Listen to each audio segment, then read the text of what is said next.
Bom, pessoal, esse vídeo é para explicar a questão da expansão irreversível contra a expansão reversível. Que nos slides tem uns videozinhos, barra GIFs e tal, que acho que fica melhor se eu estiver falando, tá?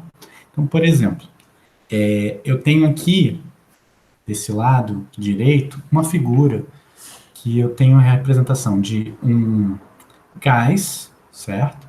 Preso num pistão, e eu tenho um tijolinho aqui. Eu tenho uma pressão externa somada à pressão que o tijolo faz, né, mantendo esse gás comprimido. E vamos imaginar o que vai acontecer se eu tirar esse peso daqui, certo? A minha pressão externa vai imediatamente se igualar, aliás, a pressão sob o pistão vai imediatamente se igualar à pressão atmosférica externa, dando uma diferença aqui entre essas duas, né, pressão dentro do vaso e pressão fora do vaso, e o pistão vai se mover, porque eu vou ter uma transferência de quantidade de movimento, como a gente já falou, tá? Ou seja, o pistão vai subir. Quando que o pistão para? Ele para quando a pressão dentro do vaso se igualar à pressão atmosférica. Então, se eu tirar aqui, ó, subiu, chegou aqui em cima, parou quando a pressão dentro do vaso se igualou com a pressão do lado de fora. Ok? Então, ele para no ponto em que a pressão dentro do vaso se igualar com a pressão externa. Tá? Então, inicialmente, ó, eu tenho um gráfico aqui de pressão contra volume. Inicialmente, eu tenho um valor de pressão, certo? Alto, porque eu tenho dentro do vaso, tá? Aqui eu estou representando dentro do vaso. Essa pressão, tá?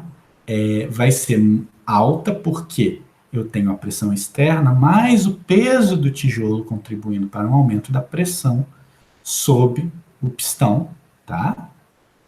Em preto, eu tenho a isoterma do gás ideal, tá? Esse sistema vai ser mantido numa temperatura constante. O meu volume, eu leio aqui projetando para o eixo do X, tá? Então, meu estado inicial é esse daqui, certo?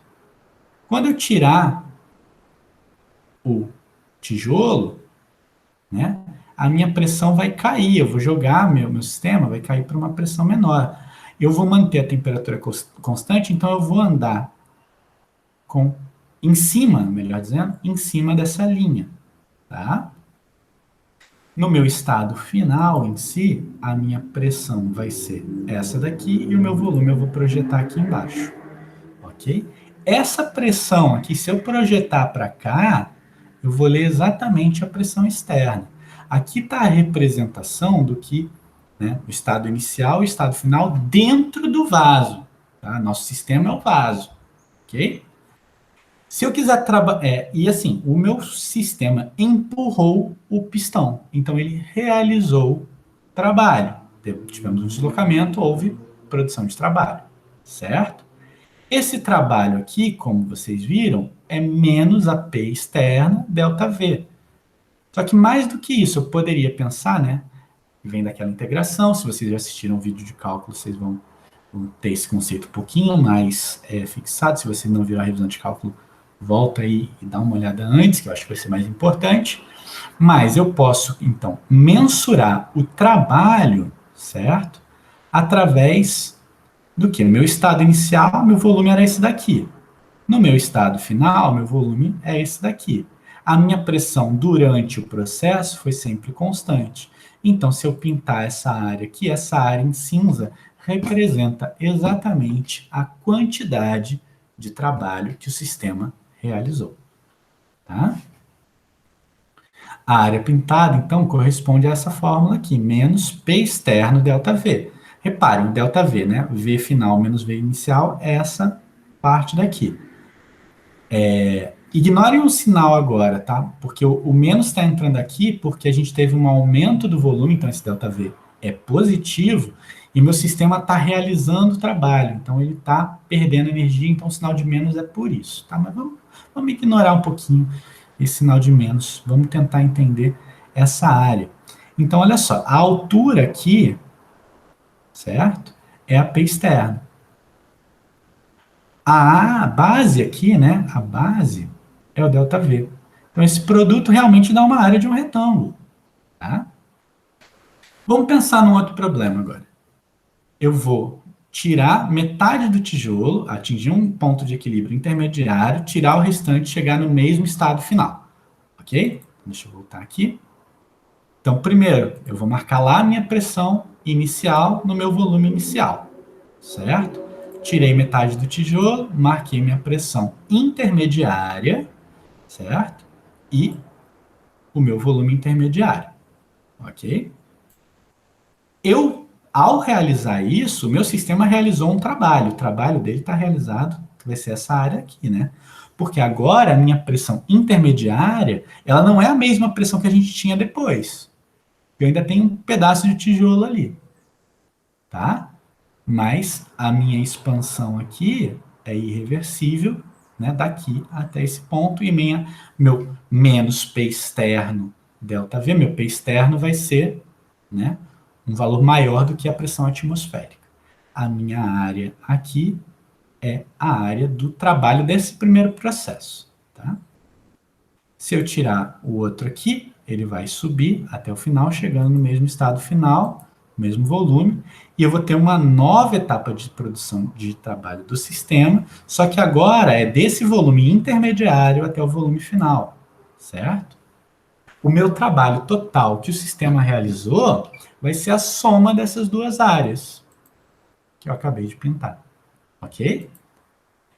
Então, essa área ela é maior do que a do caso anterior. Meu sistema, eu extraio do meu sistema mais trabalho se eu dividir essa expansão do mesmo ponto inicial até o mesmo ponto final, se eu dividir ela em duas etapas.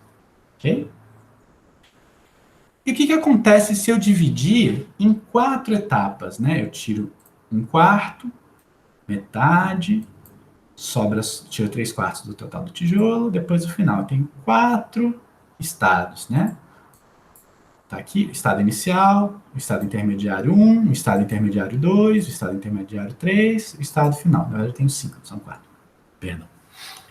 Então, meu estado inicial, vou marcar aqui no gráfico, era o mesmo AP, mesmo volume, que é o mesmo tijolo, digamos assim, tá? Vou tirar um pedacinho desse tijolo. Eu vou parar aqui, certo? Então, subir um pouquinho aqui. Parei aqui. Nesse volume aqui. Volume intermediário 1. Tenho um trabalho realizado pelo sistema. Agora, tirei o outro. Cheguei no mesmo ponto intermediário que na divisão, né? No mesmo ponto que a etapa intermediária, quando eu fiz duas expansões, né? Ou melhor, eu dividi a expansão em duas. Tá? Eu marco meu volume, tenho mais um trabalhozinho vendo nesse ΔV aqui. Né? Como eu tenho uma força atuando, sempre que eu tiver um ΔV, eu vou ter um trabalho não nulo. Tirei mais um pedacinho, vou marcar no gráfico, e eu tenho mais uma área aqui. Vou tirar a última parte, vem para cá, marco aqui, e o meu trabalho total vai ser essa área toda. Então, mais uma vez, a área pintada corresponde ao trabalho de expansão nessas quatro etapas, ok? O sistema, eu consigo extrair do meu sistema, dividindo ele cada vez em mais etapas, eu consigo extrair mais trabalho do meu sistema. E o que vai acontecer se a gente fizer um número gigantesco de etapas? Se a gente pensar no tijolo, a gente vai tirando molécula por molécula do meu tijolo, assim, falando, obviamente, é hipotético isso, tá? E o que vai acontecer? Eu vou andar um pouquinho, vou parar aqui. Vou andar mais um pouco, vou parar mais. Eu vou andar sempre em cima da curva. Sempre em cima dessa isoterma. O meu trabalho inteiro vai ser a área abaixo da isoterma entre o volume inicial e o volume final. E esse é o máximo trabalho que eu consigo extrair do sistema, e isso é a chamada expansão isotérmica, porque a temperatura não mudou, reversível. Okay? E nela eu extraio o máximo de trabalho possível. Para vocês entenderem um pouquinho melhor, num processo reversível, a gente está sempre andando por estados de equilíbrio, certo? Quando a gente está falando de um processo irreversível, a gente transita do estado inicial até o estado final por pontos de não equilíbrio. Quando você tira o tijolo bruscamente, o sistema sai do estado de equilíbrio até chegar no próximo. Ele só atinge o equilíbrio de novo quando ele chega lá em cima. Agora, se você extrai de molécula por molécula, certo? Você vai tirar um pedacinho, aí ele vai ter um desequilíbrio mínimo, infinitesimal, e logo já vai atingir um novo estado. A minha pressão externa, digamos assim, a pressão no caso do ar mais a do tijolo, conforme eu vou tirando molécula por molécula, ela vai seguindo exatamente essa curva aqui. Então, o meu trabalho agora não vai ser. Eu posso transformar essa pressão externa como a pressão que o gás tem dentro do recipiente, porque meu processo é reversível. Todo o meu caminho, todo o meu processo se dá por estados de equilíbrio. Sendo assim, certo? Eu posso substituir aquele P externo, a gente vai ver isso na próxima aula, mas quem já viu o vídeo de revisão de cálculo já deve ter visto um pedacinho disso. Aquele P externo, na verdade, vira a pressão do gás ideal dentro do frasco, que é dado por nRT sobre V, tá? E aí a gente chega, eu vou adiantar um pouquinho mais, eu vou pular a compressão, a ideia é a mesma, tá? Só muda o sentido.